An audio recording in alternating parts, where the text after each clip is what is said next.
harga yang harus dibayar sangat mahal kalau itu dipenuhi.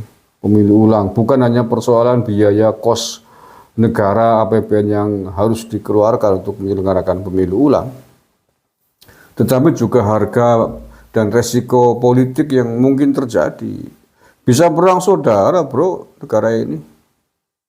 Iya, bisa perang saudara. Pendukungnya Pak Prabowo Gibran 96 juta lebih bisa ngamuk ya. Lah iya, dan itu tidak boleh terjadi. Gara-gara kalah mendatangkan kakek sengek ya. Kalau ya kalah baik, bisa menerima aja. Itu contoh Pak Surya Paloh itu bagus itu.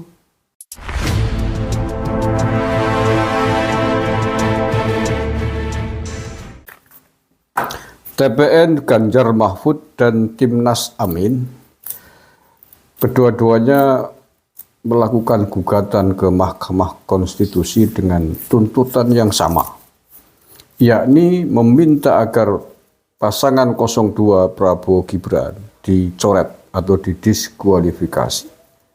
Yang kemudian mereka juga meminta agar diadakan pemilu ulang tanpa 02 atau tanpa Prabowo Gibran. Mungkinkah gugatan ini dipenuhi oleh Mahkamah Konstitusi? Menurut saya tangeh nganggo lamon. Tangeh nganggo lamon tahu nggak? Kayaknya orang mungkin lah ya. Mustahil. Hil yang mustahil dan hal yang mustahil. Karena apa ya? Kan harus tuduhan mereka, alasan mereka kan harus kuat. Mengapa 02 harus dicoret? Satu. Yang kedua, harganya amat mahal, bro. Harga yang harus dibayar sangat mahal kalau itu dipenuhi. Pemilu ulang bukan hanya persoalan biaya kos negara APBN yang harus dikeluarkan untuk menyelenggarakan pemilu ulang, tetapi juga harga dan resiko politik yang mungkin terjadi. Bisa perang saudara, bro, negara ini. Iya, bisa perang saudara. Pendukungnya Pak Prabowo Gibran 96 juta lebih bisa ngamuk ya. Lah iya, dan itu tidak boleh terjadi. Kan sudah banyak yang ngomong termasuk Pak Surya Paloh bahwa keutuhan bangsa dan negara, keamanan bangsa dan negara, keutuhan negara kesatuan Republik Indonesia itu adalah segala-galanya. Lebih mahal dari apapun, termasuk dari persoalan Pilpres itu sendiri, termasuk dari persoalan gugatan itu sendiri. Itu kemarin Pak Surya Paloh kan baru ngomong begitu. Makanya beliau kemudian menerima hasil keputusan KPU yang memenangkan pasangan Prabowo Gibran dan harus diterima, mengucapkan selamat. Karena memang sudah melalui prosedur-prosedur yang ada yang ditetapkan oleh penyelenggara pemilu, mulai dari tingkat TPS terus ke atas, PPS tingkat desa, PPK tingkat kecamatan, KPU kabupaten dan seterusnya sampai ke tingkat pusat, dihitung sudah melalui prosedur proses yang ada, disaksikan oleh banyak pihak.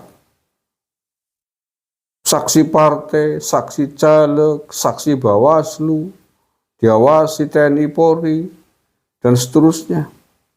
Dan semuanya sepakat itu tidak ada masalah. Buktinya apa kemudian sampai ditetapkan oleh KPU, semua saksi juga menerima tanda tangan. Loh, kemudian proses semahal itu, serumit itu, seterbuka itu harus digagalkan hanya gara-gara kekecewaan dua sosok pasang capres-cawapres yang tidak rela atas kekalahannya. Itu kan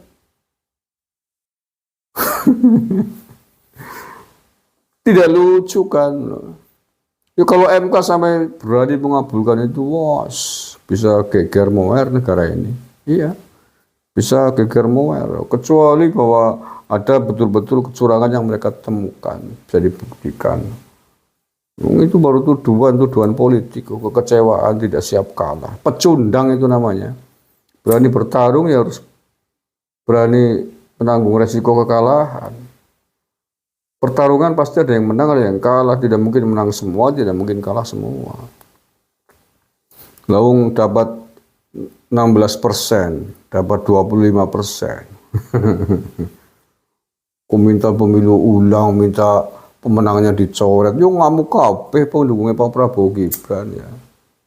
Ya itu sih bukan sedang memprovokasi, bukan mengancam, tapi itu pastilah. Loh ya, pendukung sebesar itu kok kemudian tiba-tiba jagonya harus coret. Loh yang curang bahkan beberapa kasus justru tidak berpihaknya bukan ke Prabowo Gibran ya. Contohnya di Wonosobo itu komisioner KPU bahkan dia curang mengkondisikan PPK untuk mencoblos 03, sudah tersangka itu dengan uang 280 juta lebih yang disita polisi. Terus juga ada oknum penyelenggara pemilu yang lain juga sama dan bukan keberpihakan mereka bukan kepada Prabowo Gibran. Ya kalaupun ada kesalahan-kesalahan, ada tindak pidana pemilu yang ditemukan oleh tim TPN dan timnya Amin dalam pemilu itu kan ada undang-undangnya. Yang melakukan siapa itu yang dihukum. Bukan kemudian diberangu semuanya. Ya kan sudah beberapa kali kita bahas kan. Yang salah siapa? Ya contohnya itu KPU Wonosobo ya, komisioner KPU Wonosobo. Dia tertangkap basah, ada CCTV sebagai data fakta. Dia kemudian mengumpulkan PPK, mengkondisikan untuk memenangkan pasangan 03, duitnya disita. Yang salah ya dia. Penyelenggara KPU di tingkat Wonosobo ini, penyelenggara pemilu, oknumnya, dia terbukti salah ya dia yang akan dihukum nanti di penjara. Tidak kemudian hasil pemilu keseluruhannya di Kabupaten Wonosobo dicoret. Tidak semuanya kemudian dibatalkan, tidak. Ya sudah saya pernah gambarkan juga kan di kasus yang lain. Pertandingan sepak bola. Ada wasit di situ. Semua mengawasi. Ada pemain yang nakal. Ya pemain itu yang disemprit. Dikasih kartu kuning, dikasih kartu merah. Keluarkan dari lapangan, dihukum, itu sanksinya begitu. Tapi tidak kemudian timnya dia dibubarkan semua, pertandingan dibatalkan, bikin pertandingan ulang, bukan begitu caranya bro. Kapan rampungnya nanti sampai kiamat nggak selesai ngurusi pemilu doang. Nah, iya, kalau itu dituruti ya, besok misalkan pemilu ulang, gantian timnas tim 02 melaporkan ke Mahkamah Konstitusi, tidak sah nih. Coret, yo, untuk kiamat ngurusi pemilu itu rampung negara ini ya. Gara-gara kalah menggunakan kakek sengek. Ya. Kalau ya kalah baik, bisa menerima aja. Itu contoh Pak Surya Paloh itu bagus itu. Ya, ini timnas Amin nggak tahu partai pengungsunya sudah rela kok menerima dengan senang hati mengucapkan selamat ke Pak Prabowo loh. Ini orangnya calonnya apalah reseh banget terus. Anda mencalonkan sendiri apa gimana? Kecuali ada calon independen dulu nggak diusung oleh partai. Lalu calonnya aja udah, partainya aja udah mengucapkan selamat. Bahkan tidak hanya Nasdem, tapi juga PKS juga mengucapkan selamat menerima hasil pemilu. Gue calonnya meredeh, tau nggak meredeh? Calonnya kemaki, gimana? Memang pemilu ulang bisa tanpa partai politik pengusung kan enggak. Partai pengusungnya sudah ikhlas kok dari rela. Pemilu ulang penak teman sih pengen geger negaranya, pengen perang saudara. Nah iya pengen perang saudara. Ya udah tinggal nggak apa-apa lah boleh Mahkamah Konstitusi. Nanti kan disidangkan nanti di saksi-saksi ditanyain dan seterusnya. Ini curangnya di mana? Yang curang siapa? Yang salah siapa? Ya itu.